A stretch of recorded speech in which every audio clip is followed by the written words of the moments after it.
안녕하세요. 오늘 행정학 연습 이론 부분을 집중적으로 말씀을 드릴 시기가 왔습니다. 오늘부터 다음 주까지는 행정학에서 이론, 그러니까 행정학에 널리 적용되는 이 과목뿐만이 아니라 다른 과목에도 내용은 같습니다. 내용은 같은데 그러다 보니까 설명하는 사람에 따라서 차이는 있지만 교과서나 문제집이나 어떤 그런 참고서적에 적혀 있는 내용은 똑같은, 그래서 여러분들이 행정학을 만약에 시험을 보실 분이라고 한다면, 공무원 시험을 보실 분이라고 한다면 이론은 앞으로도 변하지 않고 과거에도 변함이 없었습니다. 그렇기 때문에 이론에 대한 것은 한두 번만 여러분이 잘 좀 기억을 해 두시면 문제 풀이에서 틀릴 일이 거의 없을 겁니다. 자, 다시 한번 말씀드리지만 가르치는 사람의 어떤 방법이나 어떤 설명 방식의 차이가 있을 뿐이지 교과서나 문제집 어떤 책이라도 쓰여져 있는, 적혀져 있는 내용은 같다는 사실을 다음 주 강의까지 꼭 명심하시기 바랍니다. 자, 58쪽에 그 행정 생태론, 자, 줄여서 생태론입니다. 생태론에 관련된 얘기를 드릴 텐데 제가 이제 해당되는 그 부분을 좀 집중적으로 설명을 하고 굳이 뭐 몰라도 되는 거 이런 것들은 과감하게 지나가겠습니다. 58쪽의 맨 아랫줄, 자, 생태론입니다. 자, 생태론 또는 생태론적 접근 방법은 행정, 자, 정부, 국가를 하나의 유기체, 살아있는 생물처럼 보고, 자, 행정과 외부 환경과의 상호작용 관계에 중점을 둔다. 자, 59쪽의 맨 윗줄입니다. 자, 이 생태론이라는 거는 우리가 생태계라고 하죠. 우리가 뭐 생태계를 보호하자 할 때, 자, 생태계는 여러분이 아시다시피, 자, 협력하는 관계가 있고 먹이사슬처럼 잡고 잡히는 관계가 있죠. 자, 이런 식으로 행정, 정부, 국가를 하나의 생명체로 보고, 자, 정부와 정부 주변의 환경, 행정과 행정 주변의 환경, 이런 것들을 한번 관계를 살펴보자, 뭐 이런 내용입니다. 제가 대학교 다녔을 때는 이 생태론의 의미가 뭔지를 사실 전 모르고 저는 졸업을 했어요. 근데 돌이켜보면 특별히 어려운 게 아닙니다. 자, 59쪽에 세 번째 문단, 위에서 세 번째 문단에, 자, 한편, 자, 리그스, 자, 학자 이름입니다. 리그스는 생태론적 접근 방법을 활용을 했다. 자, 그는 농업사회, 산업사회라는 비교 행정 연구 모형을 제시하면서 행정의 환경을 변수로 경제, 사회, 정치, 이념, 의사소통을 각각 제시했다. 그래서 이러한 5가지의 환경이 농업사회와 농업사회의 행정, 산업사회의 행정에 어떤 영향을 미치는지 설명을 시도했다. 우리가 이런 거죠. 독립변수가 5개고, 자, 종속변수, 어떻게 이 5개가 행정에 영향을 주었는지. 그런데 어떻게 됩니까? 농업사회, 옛날 사회, 그리고 산업사회, 요즘 사회, 현대사회에 그 5가지 요소가 어떤 식으로 행정에 영향을 주었는지. 그래서 결국은 과거와 현재를 비교한다는 얘기죠. 산업사회, 전통사회와 농업사회요, 산업사회의 그 각각의 행정, 각각의 정부를 비교해보자는 얘기를 한 겁니다.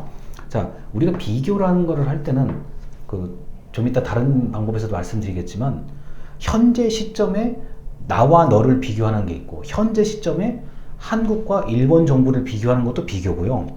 과거의 한국 정부와 현재의 한국 정부를 비교하는 것도 역시 비교입니다. 비교는 나름대로 기준만 잘 맞추면 할 수가 있는 연구 방법입니다. 그래서 이런 게 있다는 거 정도. 그리고 다만 이제 60쪽에 한계라는 부분이 있어요. 한계. 자, 아래에서 두 번째 문단입니다. 행정 생태론은, 자, 다음과 같은 비판이 있는데 가장 큰 비판은 행정이 환경에 영향을 받는 것.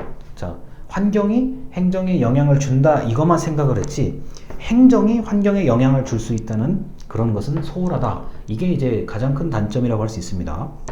자, 예를 들어서 뭐 이런 게 있죠.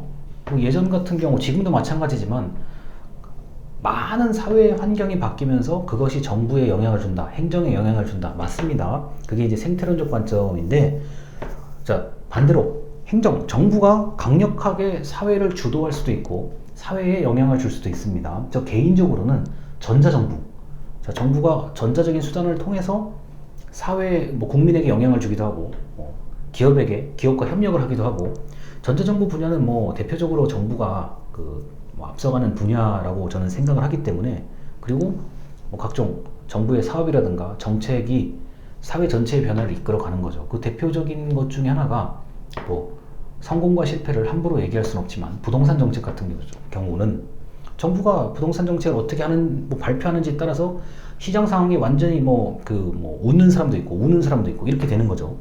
자, 굳이 말씀을 드린다고 하면 자, 생태로는 이런 단점이 있다.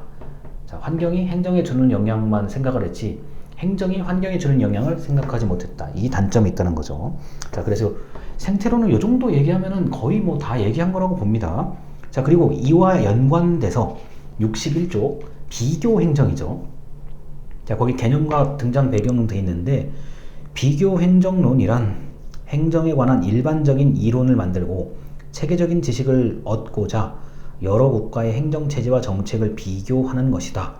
자, 방금 말씀드린 거예요. 한국 정부와 일본 정부. 현재 2021년에 한국 정부와 일본 정부. 자, 그리고 현재 2021년에 코로나, 이른바 방역 행정이죠. 자, 한국의 방역 행정과 일본의 방역 행정, 또는 한국의 방역 행정과 영국의 방역 행정, 이거를 동시에 비교할 수도 있고요.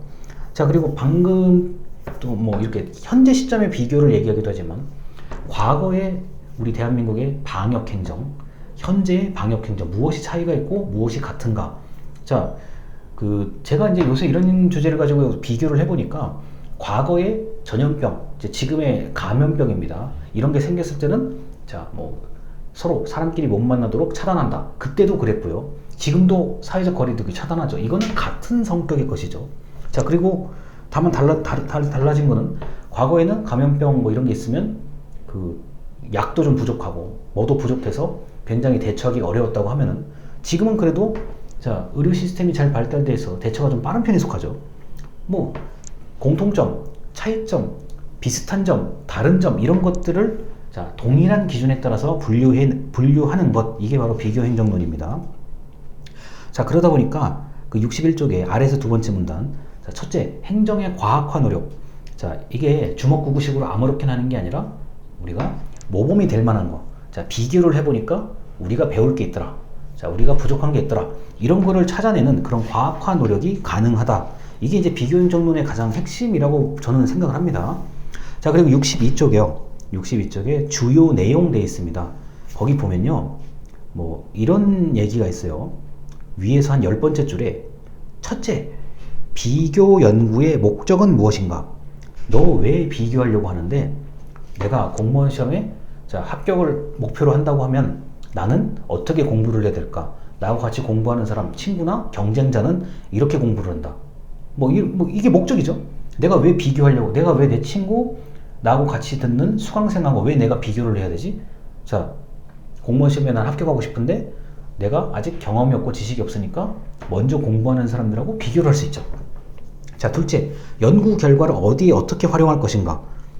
자, 내가 비교를 해서 얻어낸 결과, 그래, 내가 공부하는데 나한테 한번 적용을 해보자. 이럴 수도 있잖아요. 저 사람은 밥만 먹고 쉬는 시간 없이 바로 책상에 앉아서 공부하네? 내가 보기에는 하루에 10시간은 공부하는 것 같다. 나도 10시간을 공부해야지. 한번 똑같이 따라 해봐야지. 그게 자기한테 반영하는 거잖아요. 자, 그 다음에 이제 이런 게 있죠. 어떻게 연구해서 비교할 것인가? 자, 기준. 지금 공무원 시험만 예로 들었을 때는 개인적인 차원에서 관찰법. 제가 10시간 공부하는 것 같아. 밥 먹고 바로 책상에 앉아서 공부해.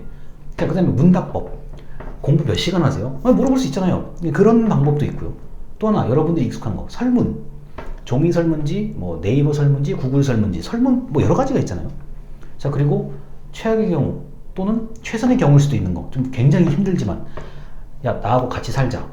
같이 살아볼 거야. 나 너희 마을 가서 같이 살아볼 거야. 나 너 옆에서 24시간 동안 네가 공부하는 거 밥 먹는 애 똑같이 해볼 거야. 할 수도 있죠. 현지조사법이죠.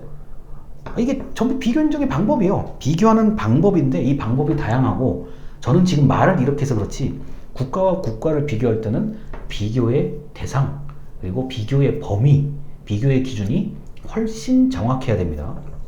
자, 그리고 이제 이 얘기보다도 사실 비교 행정론에서는 시험으로 나올 수 있는 부분은 63쪽에 3번 리그스의 모형이 시험 문제로 나올 수 있다고 봅니다. 좀 옛날 얘기긴 한데 그래도 여전히 중요하니까요. 자, 그래서 63쪽의 그 리그스의 얘기는 제가 이 강의 자료를 좀 동원해서 얘기를 할게요. 여러분이 시간이 되면 다른 책도 상관없습니다. 읽어보시면 됩니다. 자, 이게 그 농업사회에서 산업사회로 사회가 바뀌고 있는데 행정도 바뀌고 있다라고 가정을 하죠. 그래서 뭐 사회가 나누어지는 것에 대해서 혼합사회, 분화사회라고 하는데, 혼합사회는 뭐 특별하게 분업이 돼 있지도 않고 조직화돼 있지도 않은 그냥 살고 있는 거. 야, 우리 마을에서 오늘 무슨 일이 일어났는데 무슨 작업을 같이 하자. 이게 이제 혼합사회 개념이고요. 분화사회는 쪼개져 있다는 거예요. 너는 네 할 거 하고 나는 내 할 거 해. 근데 이게 갑자기 이렇게 혼합사회에서, 전통사회에서 자 분화사회, 산업사회로 갑자기 옮겨가는 건 아니잖아요. 과도기가 있단 말이에요. 그 과도기를 비유적으로 표현한 게 바로 그 프리즘. 우리가 왜 이렇게 빛이 들어오면 빨주노초 파남보가 나오잖아요. 그 중간에 있는 사회를 프리즘 사회라고 우리가 비유적으로 표현을 한 거죠. 그래서 농업사회에서 프리즘과 같은 사회를 거쳐서 산업사회로 이동한다. 무엇이 이동한다? 정부나 행정의 뭐 그 어떤 그런 것들이 이동을 한다는 거죠. 자, 그래서 이 혼합사회는 지금 63쪽의 중간입니다. 안방으로 비유를 하고요. 행정이 안방에서 이루어진다. 자, 프리즘과 같은 그런 그 과도기적 사회는 사랑방, 안방에서는 좀 나와 있는 손님을 맞이하는 사랑방의 개념으로 봤어요. 그 다음에 산업사회는 오피스, 자, 사무실. 좀 더 공식적으로, 좀 더 체계적으로 사람들을 대한다는 얘기죠. 자, 그래서 그 뭐 살라 모형이라 살라라는 단어가 이제 그 사랑방이라는 건데, 이게 그런 거예요.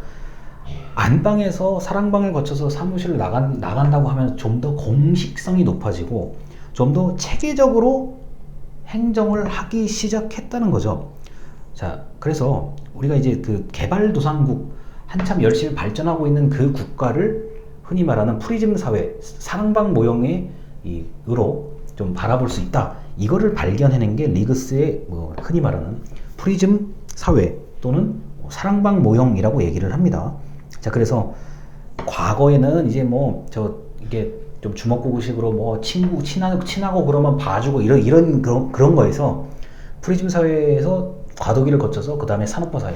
그거는 제가 하는 게 아니라 저쪽 가서 하셔야 되고 이런 의미로 보셔도 저는 크게 틀림이 없다고 봅니다. 자, 그래서 그 리그스의 이런 모형은 그 발전행정 개념에서는, 비교행정 개념에서는 과거의 과거와 과도기와 산업사회, 현재 사회를 비교했다는 거, 이렇게 보셔도 전혀 무리가 없겠습니다.